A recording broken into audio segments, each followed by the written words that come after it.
सरल शब्दों में भारती की आरती जो कवि उतारता है, उसके लिए मैं बस सुब्रमण्यम भारती की ये 4 पंक्तियां ही कह के उनको बुला सकता हूं कि चमक रहा उत्तुंग हिमालय, यह नगराज हमारा ही है। जोड़ नहीं धरती पर जिसका, वह नगराज हमारा ही है। नदी हमारी ही है, गंगा प्लावित करती मधुरस धारा।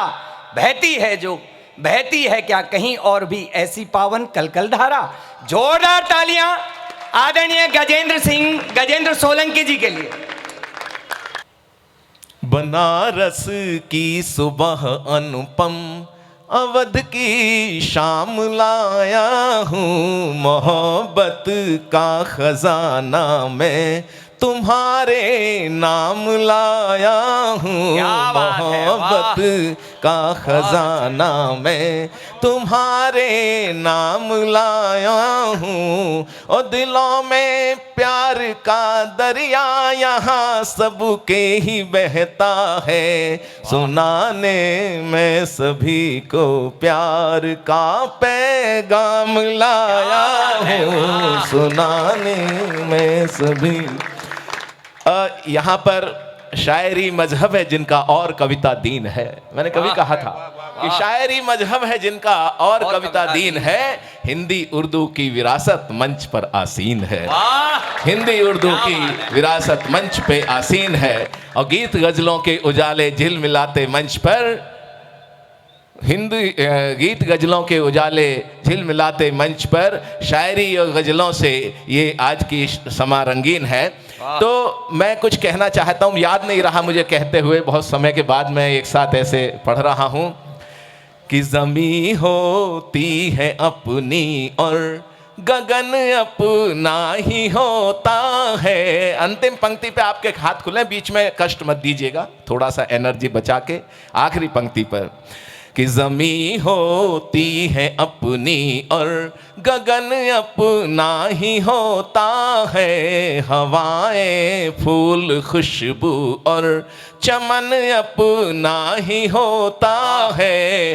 बसाले घर कहीं भी और किसी मिट्टी के हो जाए। अगली पंक्ति पे हाथ खुले आपके कि बसाले घर कहीं भी और किसी मिट्टी के हो जाए। मगर सच है यही अपना वतन अपना ही होता है। मगर सच है यही अपना वतन अपना ही होता है। भले हो दूरियां कितनी मगर मन पास रहे। लिखा तो मैंने प्रवासियों के लिए था, क्योंकि जैसा प्रवीण भाई जी ने बताया लगभग 52-53 यात्राएं 20-22 वर्षों में हुई विदेशों की। 16-17 दिन ऑथेंटिक रूप से बता रहा हूँ, एग्जरेशन इसमें कुछ नहीं है, अतिशयोक्ति कुछ नहीं है। मैं छोड़ता भी नहीं ज़्यादा, कविताओं में भी ज़्यादा नहीं छोड़ता हूँ। लीजिएगा, मैं जो मुक्तक पढ़ रहा था कि भले हों दूरियां कितनी मगर मन पास रहता है। कभी यादे वतन में कोई जज्बा खास रहता है। समंदर पार भी माँ की दुआएं साथ रहती हैं। प्रवासी हर हृदय में हिंद का एहसास रहता है। प्रवासी हर हृदय में हिंद का एहसास रहता है। गीत सुनाता हूँ और समापन एक ऐसे गीत से करूँगा। गीत क्या, छोटी सी कविता है, क्योंकि चुनाव आते जाते रहे ये लोकतंत्र में। उससे पहले वो प्रवासियों के लिए लिखा गीत था। पहले मैंने ये सोचा प्रवासियों के बीच में ही पढ़ूं, फिर मैंने सोचा हम सभी तो प्रवासी हैं, परमानेंट कौन है, यहाँ आते अपना जीवन जी के चले जाते हैं। तो इसलिए मैंने अपने देश में भी पढ़ना शुरू किया। उसमें आपका स्वर मेरे शब्दों के साथ जुड़ेगा तो और आनंद रहेगा। मैंने परिंदे कहा, हम सब परिंदे हैं, एक जगह से दूसरी जगह प्रवास करते रहते हैं। तब मैंने कहा, मेरे साथ आइएगा तालियों के साथ, अब स्वर के साथ, कि भारत के परिंदों की जग में पहचान तो जिंदा है। भारत के परिंदों की जग में पहचान तो जिंदा है। रहे कहीं भी दिल में हिंदुस्तान तो जिंदा है। रहे कहीं भी दिल में हिंदुस्तान तो जिंदा है। इस वतन की खातिर जीने का, भारत की खातिर जीने का अरमान तो जिंदा है, रहे कहीं भी दिल में हिंदुस्तान तो जिंदा है। वाह। भारत की माटी की खुशबू जिनके मन को महकाती है,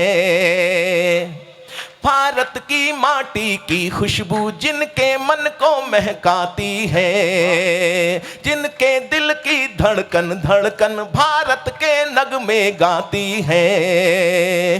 तन भले प्रवासी हो जाए मन तो भारत की थाती है, दामन में हो लाखों खुशियां, दामन में हो लाखों खुशियां, अपनों की याद सताती है। बचपन की मधुरिम यादों का, बचपन की मीठी यादों का कुछ ध्यान तो जिंदा है, रहे कहीं भी दिल में हिंदुस्तान तो जिंदा है। वाह। भारत के परिंदों की जग में पहचान तो जिंदा है, रहे कहीं भी दिल में हिंदुस्तान तो जिंदा है। और हमारे पूर्वजों ने कहा, ये आप जानते होंगे कि जहां भी पूरी दुनिया में 2.5 करोड़ एनआरआईज रहते हैं, अभी प्रवासी भारतीय दिवस भी आ रहा है 5-7 दिन के बाद में, इसलिए मैं सुना रहा हूं। अचानक मुझे लगा कि आज सुना देना चाहिए सेवा कुटीर के अपने बंधुओं के बीच में।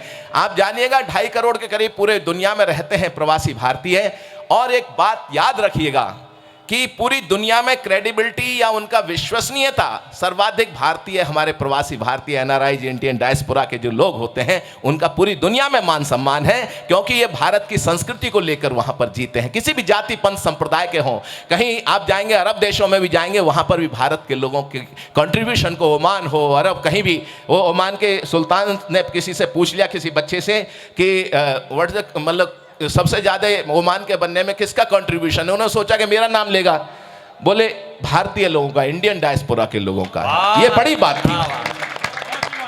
तब मैं कहना चाहता हूं, उन्होंने कहा हमारे पूर्वजों ने अयम निजय परोवेति गणना लघु चेतसाम उदार चरिता नाम तु वसुधैव कुटुंबकम। तो मैंने कुछ यूं कहा कि भारत माँ की, आइएगा तालियों के साथ, भारत माँ की संतानों ने सारे जग को सम्मान दिया, हम बने प्रवासी रहे जहां उस कर्म भूमि को मान दिया, सारी वसुधा है घर अपना सबसे पहले ये ज्ञान दिया, शिव शंकर बन विषपान किया, मानवता को वरदान दिया, शुभ सत्य सनातन संस्कृति का, शुभ सत्य सनातन संस्कृति का दिन मान तो जिंदा है, रहे कहीं भी दिल में हिंदुस्तान तो जिंदा है।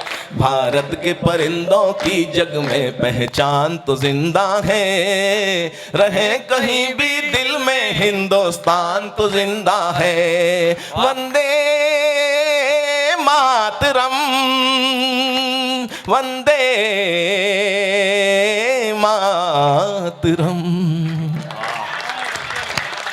और अंत में एक मैसेज की कविता पढ़ के मैं समय की थोड़ी सी 2 मिनट का और समय चाहता हूं बस, क्योंकि और उसमें क्या है कि हम अपने अधिकारों की बात करते हैं लेकिन अपने कर्तव्यों को भूल जाते हैं।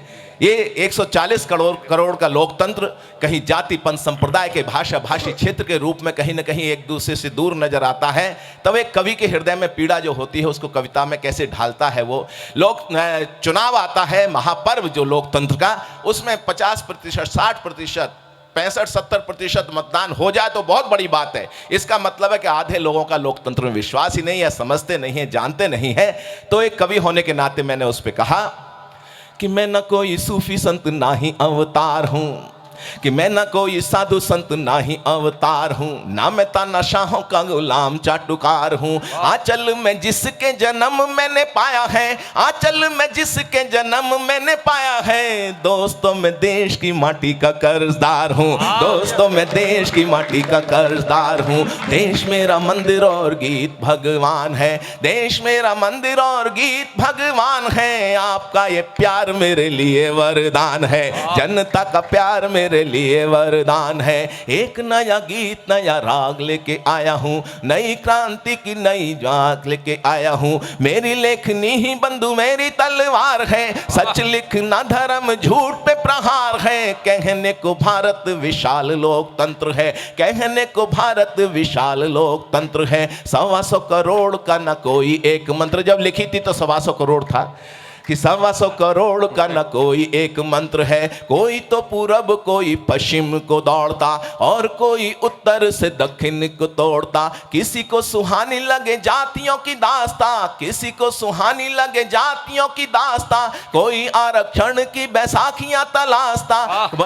लगता क्यों देश जैसे कोई एक सराय है, लगता क्यों देश जैसे कोई एक सराय है। और कहना चाहता हूं कि बस हो या रेल चाहे गांव की चौपाल हो, बातें बड़ी बड़ी होती हैं चाय की दुकान पे कहां कहां होती है, मैं गिनाता हूं आपको कि बस हो या रेल चाहे गांव की चौपाल हो, बस हो या रेल चाहे गांव की चौपाल हो। शिमला का माल रोड मुंबई की चाल हो, ड्राइंग रूम चाहे पान नाई की दुकान हो, पार्क वाली धूप चाहे ऊंचा सा मकान हो, या जो नुक्कड़ों पे खड़े लंबी लंबी हाँकते अपने गिरेबा में भी क्यों नहीं वे झांकते। कितना बताओ हमें भारत से प्यार है, कितना बताओ हमें भारत से प्यार है। कौन तन मन धन देने को तैयार है। और ऐसे लोग, तब मैं कहना चाहता हूं कि कौन तन मन धन देने को तैयार है। और नेताओं में बैठ के जो गलती निकालते, घर से निकल वोट तक नहीं डालते, घर से निकल वोट तक नहीं डालते।